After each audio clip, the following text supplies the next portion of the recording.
Uh, I want actually before I start, I want to thank the organizers for inviting me over to give a talk. Although I'm not really a leader, and although I'm sort of not young anymore, but it's still good, to attend this meeting. It's a very nice meeting. And so I will mostly talk about something related to the nonlinear Hall effect. Inti already gave a very nice theory part of that. I will mostly focus on the experimental part. And hopefully I also discuss it with a slightly different language. So the motivation for the work is actually to examine the conditions that, under what condition a Hall effect can actually exist. It's very well known that, ordinary Hall effect exists in non-magnetic materials under finite magnetic field, or the anomalous Hall effect, can exist under zero magnetic field, but in magnetic materials. And and it may be, you may already know the conditions for, under what conditions the Hall effect can exist. That the Hall response should vanish for non-magnetic material, plus that is under zero magnetic field, and plus its equilibrium condition. And what I'm going to talk about today is actually we are trying to break the third condition, is drive it out of equilibrium, that actually a Hall effect can actually exist in a non-magnetic material in a zero magnetic field. So in a equilibrium condition, even though the material can be non-central symmetric and possess a Berry curvature, there's zero Berry flux when you integrate the Berry curvature over the occupied states with the equilibrium distribution function. And so what that means is actually that there should be no Hall response, and it's under zero magnetic field, and that should be the case. And it's actually guaranteed by something called an on-cycle reciprocity relation. But if you can somehow drive it out of equilibrium, that the integration now of the Berry curvature over the occupied states with a non-equilibrium distribution function, that can be non-zero, and actually that can give rise to a Hall response in the system, even under zero magnetic field for a non-magnetic material.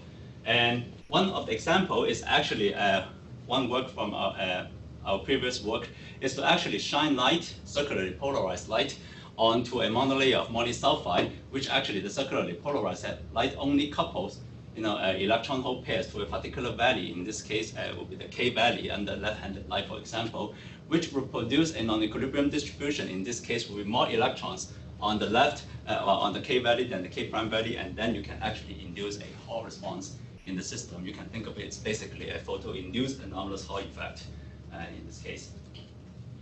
Another example is the example that Inti already discussed about the nonlinear Hall effect. Or we can think of it basically like a current-induced anomalous Hall effect. That the way that it drives out of equilibrium is actually to pass a current in the system that which shifts the Fermi surface a little bit like this by the amount of momentum. P0 here is equal to basically the electric field times the scattering time or the momentum relaxation time. And the Joule current breaks time reversal symmetry and gives rise to a non-equilibrium distribution. And as a result, you can actually recalculate the Berry curvature, integrate over with this part is the first order correction to the non-equilibrium distribution function, and that turns out to be non-zero for some materials. Okay. And Inti actually introduced this term here to be the Berry curvature dipole, which is actually it's indeed like it's like a dipole of Berry curvature distribution in the momentum space because of the shifted Fermi surface. And another way to really think about it is actually that as I mentioned, it can be thought of as a current-induced anomalous Hall effect. And one way to think about it is really that there's a current that drives an outer plane magnetization in the system. That is a Hall response to this outer plane magnetic moment to the system that gives rise to a Hall response. So that's why it's nonlinear to the current, to the driving current. And you may have a question like, does this actually occur in all type of non-central symmetric material? And it turns out that this question is related to a paper by Edelstein in the 1990s talking about under what situation that a current can drive a magnetization in the system. It turns out that what you need is actually a polar metallic system, right, with a polar axis that a current passed perpendicular to the polar axis can generate an outer plane magnetization. All right, so this talk I will talk about two things. One thing is about the measurement of a current-induced magnetic moment in a polar two-dimensional semiconductor, and the other one is about the second part of the talk. I will talk about the effect on the transport due to this current-induced moment in the system, which is the nonlinear Hall effect. Just a few words about monolayer semiconductors, for in case that the audience is not very familiar with. The system we are looking at is moly-disulfide, which consists a monolayer of material with 3 layers of atoms with the moly sandwiched between 2 layers of sulfur. And if you look top down, it looks like graphene with a honeycomb lattice structure, and the Brillouin zone is like this, and the bands of interest are near the K and the K prime point of the Brillouin zone, just like graphene. And a simplified band structure is something like this. Basically, it's like a massive Dirac fermion set with the energy gap open at the K and the K prime point because of broken inversion symmetry in the system. That the A and B lattice sites are occupied by different atoms. And it's a semiconductor, so in the pristine case would be that the Fermi energy is located inside the energy gap of the system. All right, so what's somewhat interesting in this material is actually that there's a very contrasting Berry curvature that you can think of it. Once you open the gap in graphene, you release the Berry curvature. In this case, that for example, if we consider the conduction band, there will be positive Berry curvature at the K point, at the K prime point, and negative Berry curvature at the K point. And this very contrasting Berry curvature actually allows you to couple light with a particular handedness to a particular value. For example, left-handed to the K and right-handed light to the K prime value. Okay, and that's basically a short summary of about this material. And a natural question to ask is actually, is it possible to use a current to induce an out-of-plane magnetic moment in this system? And in particular, once you pass a current in the drive a current in the material, you tilt the Fermi surface, and on this side it has positive Berry curvature, on this side it has negative Berry curvature. Can we get a net Berry flux in the system and produce a net orbital moment due to this current? So in particular, is it possible to actually this should be an integration over the non-equilibrium distribution function. Is it non-zero or zero? And turns out that actually the answer is that it's zero for this type of material. One can think in terms of, one can think for the current-induced magnetic moment as a magnetoelectric effect. In this case, it's actually called a kinematic magnetoelectric effect, introduced by Levitov. And the moment that is created by the driving electric field with the coefficient alpha ij, which is known as the magnetoelectric coefficient. And for the kinematic effect, a current is involved, so that the magnetoelectric coefficient is proportional to the tau, the momentum relaxation time system. And it's also well known that the necessary conditions for a non-zero, magnetoelectric coefficient is actually to break this two symmetry, to break the inversion symmetry, which already is satisfied in a monolayer of moly sulfide. And the second condition to really break the time reversal symmetry, and in this case the time reversal is broken by the current, by the Joule current. That's why actually the magnetoelectric coefficient is proportional to the momentum relaxation time. Then it seems that a monolayer moly sulfide actually under current biasing condition that we should be able to get a finite kinematic magnetoelectric coefficient. But actually that does not really generate an out-of-plane magnetic moment or a nonlinear Hall effect in the system. The reason is just that actually you can think of it, there are 3 polar axes in the crystal, but the 3-fold rotation symmetry actually just completely cancel. There's no net polar axis in the crystal because of the 3-fold rotation. Or if you look up the the magnetoelectric tensor table from some book, that this actually add together should be 0 because of the 3-fold rotation symmetry. On the other hand, if we can apply strain to the material, that actually lowers the 3-fold rotation symmetry, and actually that creates a net polar axis in the system, which I actually denote to be pointing in that direction. And in that case, actually, under the strain, a new element is actually now allowed that the in-plane electric field and in-plane current can now generate out-of-plane moment in the system. And that's something that we actually want to study whether this is the case. And to do that, what we do is actually we want to make a transistor device out of this semiconductor. When you have a semiconductor, you make a transistor device. That's the normal thing that you would do for people playing the semiconductor like me. So what we do is actually that we try to we first put down the electrodes on the silicon substrates with a layer of silicon oxide that actually can be used as gate. and we just put down the Hall bar device, Hall bar electrodes, for example, and we just strain the material, and then we transfer. We just stamp onto the electrodes we have. Okay, and in order to know which direction we are actually straining the material, we perform a second harmonics generation experiment, which can actually nicely tell you that the six-fold pattern here is really related to the three-fold rotation symmetry of the crystal. Then you will know that actually if you apply strain along this direction, it's going to be along some high symmetry crystal axis of the system. And to really know that we actually are applying strain at the same time we monitor the photoluminescence peak from the material, typically a strain would just lower the band gap or the energy gap of the material, and we will see a redshift actually that would be the redshift in the energy of the emission. So we actually would know how much strain we are putting onto the system by just monitoring in real time the amount of strain we apply to the system, and we also know the direction of strain we actually put onto the system. And then we just stamp on it, and some of the devices can keep the strain, but some other devices do not keep the strain. And the strain is also not continuously tunable in this situation.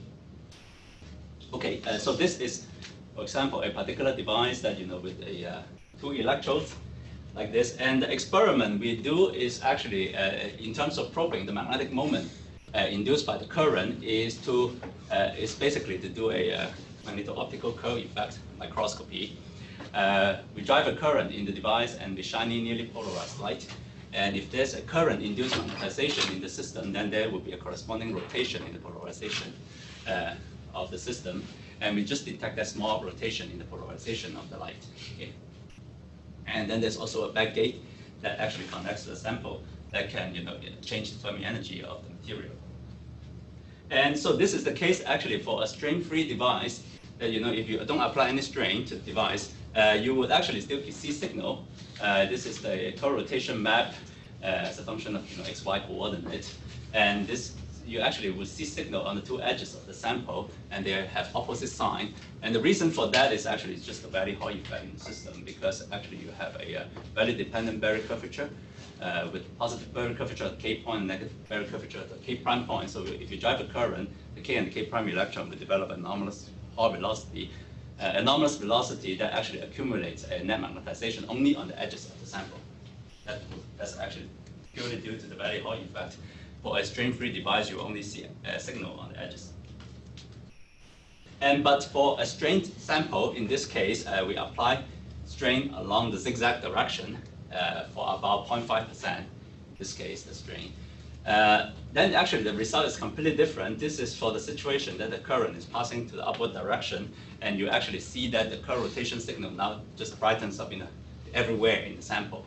It's more consistent with the current induced a magnetic moment. Now you actually see magnetic moment generated everywhere in the sample. If you reverse the current direction, you just see that the sign of the magnetic moment just flipped. I just expected that. That's expected the case. So this is just to verify that since we strain the material, we want to exclude the possibility of birefringence in the crystal, because now it actually becomes slightly birefringent. So what we do here is we probe the curve rotation angle as a function of the incident polarization on the sample, and basically the signal is independent of the incident polarization angle. It's consistent with a magnetic moment rather than a birefringence, because if it's a birefringence signal, then there should be a signal that that's dependent on which direction of the polarization with respect to the applied strain. All right, so and also to prove that this is really driven by current, so on the left side, we plot the conductivity of the sample as a function of gate voltage. It's an N-type transistor, so that it gets turned on for apply a positive gate voltage, a different temperature, so it turns on at a positive gate voltage. And you can actually see that the current rotation signal in the bulk of the sample also turns on, basically following the shape of the current. So it really proves that it's basically the magnetic moment is really generated by the current, by the driving current of the sample. And we also have done bias dependence and etc. really to show that it's really induced by the current. Okay, so this is what we think for the microscopic picture. What's happening for this current-induced magnetic moment in the system is that for pristine, meaning unstrained sample, strain-free sample, under the equilibrium condition, you guarantee to have zero barrier flux. And Without strain, you apply a bias, drive a current, you get a non-equilibrium distribution, but you can basically see that this side has a positive Berry curvature, this has a negative Berry curvature. Even with the non-equilibrium distribution function, when you integrate over, you still actually get a zero Berry flux in the system. And what strain does is really to shift the band minimum or the band maximum a little bit away from the K and K prime point of the Brillouin zone. And if you at the same time drive a current, in this case, that now the tilted Fermi surface, when you integrate over the Berry curvature, because of this shift in the band minimum or the maximum, then you actually would get a non-zero Berry flux or a magnetic moment in the system. And one can calculate that this is actually proportional to the current cross product with the direction of the polar axis.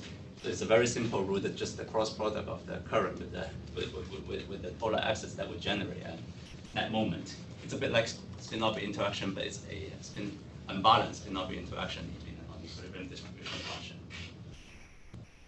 All right, so finally, we want to test this a cross-product relation. And this is the kind of device we make. We just make a disk device that can pass radial current just at all different directions. And this particular sample we strain along the armchair axis. And you can see that this is the polar axis, and this is along the strain direction. And you only see co-rotation signal on the two sides of it. You don't really see co-rotation signal along the axis. And the co-rotation signal actually has opposite sign. It agrees quite well with the simulation based on this J cross relation. And we can also do the same thing of stretching the sample along the zigzag axis. And basically, you just get a very, very similar pattern of that. So it really proves that this is something that is related to, it follows also this expected vector relation. Okay, so that is really the first part that actually that we can detect a current-induced magnetic moment using optics in this system, and you may just wonder actually then we should actually be able to observe the nonlinear Hall effect also in a strained monolayer molysulfide.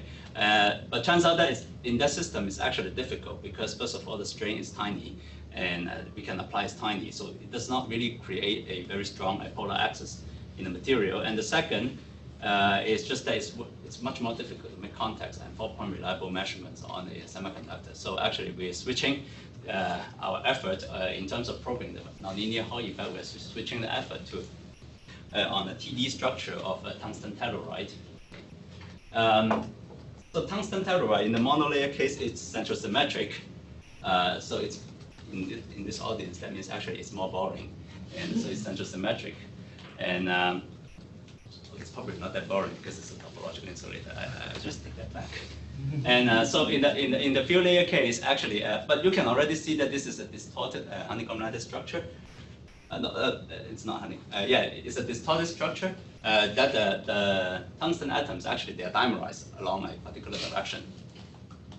And but if you actually stack a few layers on top of each other, the stacking plus this dimerization of the tungsten atom actually breaks the immersion symmetry and introduce a polar axis along the mirror line of the crystal. So it's a polar semi-metal, in this case, that with a polar axis along the mirror line. So it would be an ideal system to probe the nonlinear Hall effect. And our group and also Pablo's group made very similar devices. We focus more on the semi-metallic region, and Pablo is focusing more on the more close to the insulating case for a bilayer sample. And this is a Hall bar device. We try to align the A-axis, parallel to the driving current, so that the mirror line is actually, or the polar axis is perpendicular to the driving current. And this is the linear response that we actually get this is the longitudinal voltage, nicely scales with the driving current, and we get very little XY mixing, very little Hall transverse voltage in this device because of the good alignment of the crystal axis and relatively good sample geometry of this material. And you can look at the temperature-dependent resistivity. It's basically like a metal behavior. And you can also do a magnetotransport studies. Actually, can see the usual large magnetic resistance, non-saturated magnetic resistance as well as the Hall response. From this data, we can actually extract the electron hole density as well as the mobility is about 1,000 to 2,000 centimeters squared per volt per second. Okay. So the device is reasonable, it's okay.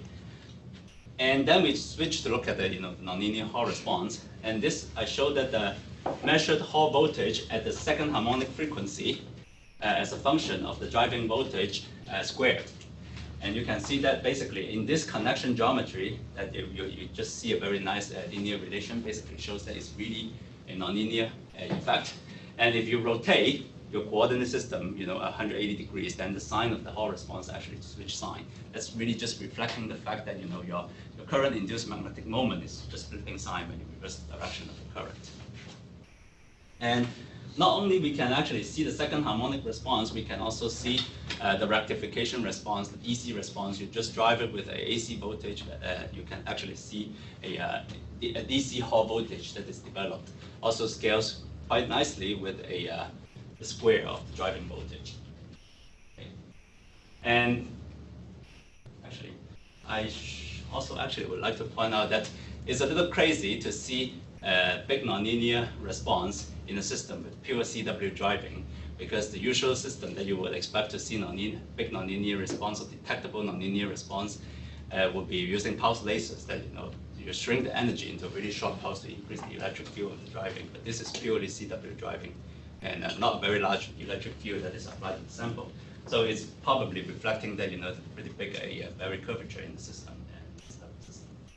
And also, we check the angle-dependent transport by making this a device with 16 different electrodes, and we just rotate our coordinate frame on the sample and just keep measuring the Hall response of the system. And this is the linear transport coefficient, and you just see that the resistance is minimized at the A-axis and maximized at the B-axis, which is consistent because the crystal has a particular mirror line is actually birefringent, so that the resistance is actually dependent on which direction you're measuring at. And so it's consistent with the crystal symmetry, and also the same for the nonlinear Hall response. This is the nonlinear Hall susceptibility, which is the nonlinear Hall voltage divided by the voltage square, which is actually the slope in this graph here. That's the nonlinear Hall susceptibility. As a function of the angle in this system, you basically can see zero response when the current passes through the mirror line, but you see maximum response when the current is perpendicular to the mirror line of the system. And the two sides has an opposite response, just reflecting the fact that the current induced moment is just switching sign by just switching the direction of the current.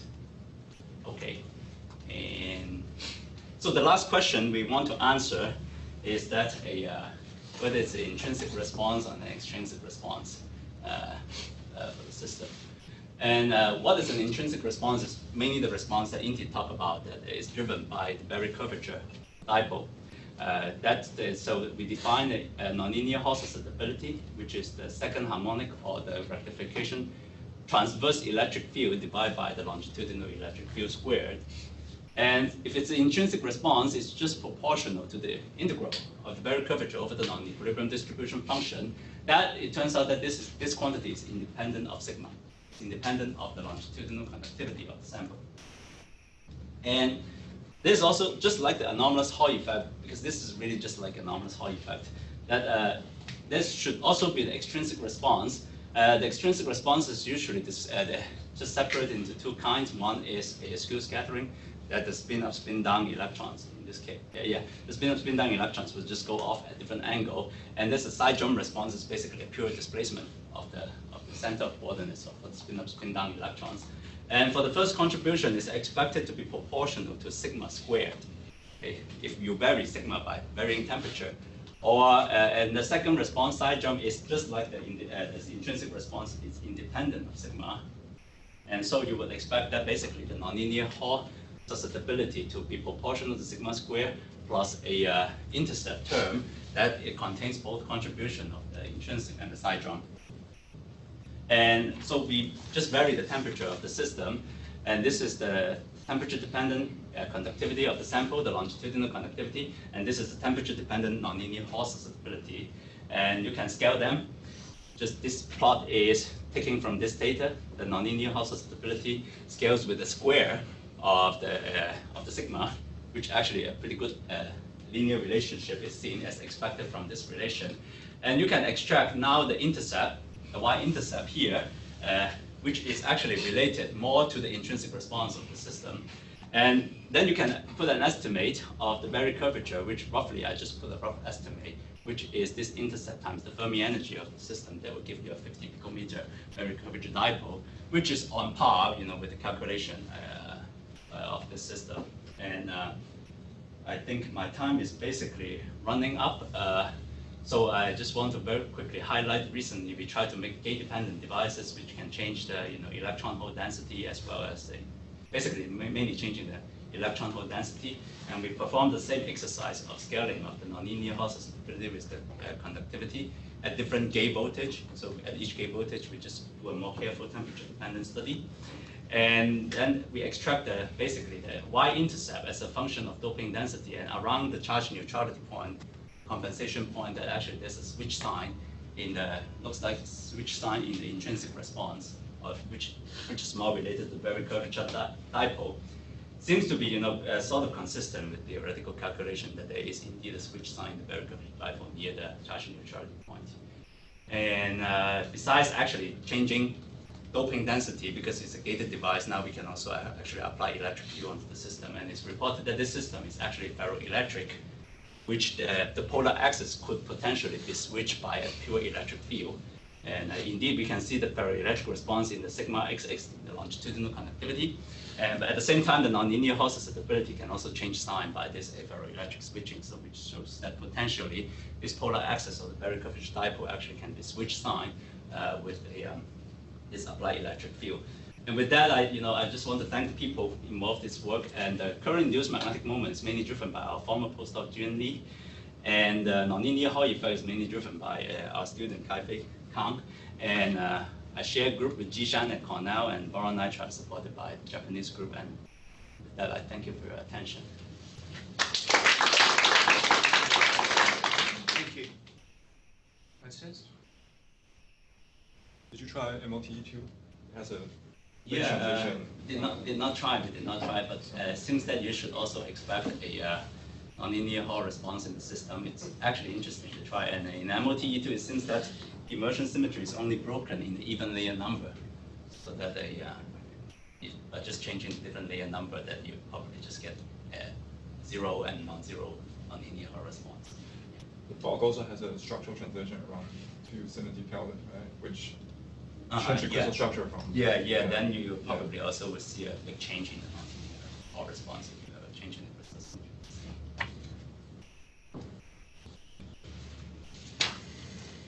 Here, actually, what do they mean by ferroelectric? It's still a semi-metal, right? I don't think. Yeah, actually, so it's like whether a ferroelectricity can exist in a metal or a semi-metallic system. And basically, for bulk material, that cannot exist because it's just the polarization is screened out by the free carriers. But in this case, actually, you can make the thickness of the crystal to be much thinner than the skin depth. So then you can even measure, you can even detect polarization? Yeah, you can detect polarization. Yeah, and that's actually, that's sort of the David Cobden's experiment, that he's using a piece of graphene nearby the tungsten telluride and applying the electric field, and that polarization will change the graphene doping level a little bit, and he could actually use the graphene to remotely read out the change in the polarization. Yeah, so he's doing some surface charge measurement. Yeah. But you can also measure it by really measuring capacitance, for example. And I don't know anybody did that, but that should be a strong capacitance signal as well, this transition.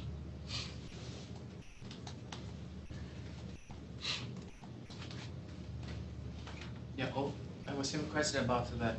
Here, what you measure is like, this is a 3-layer or yeah, thickness? This is a, we only can estimate about for the 5-layer. I see. Tungsten telluride. There are some theoretical proposal of like, actually whether the in-plane polar axis can switch would depend on whether it's an odd layer number or even layer number.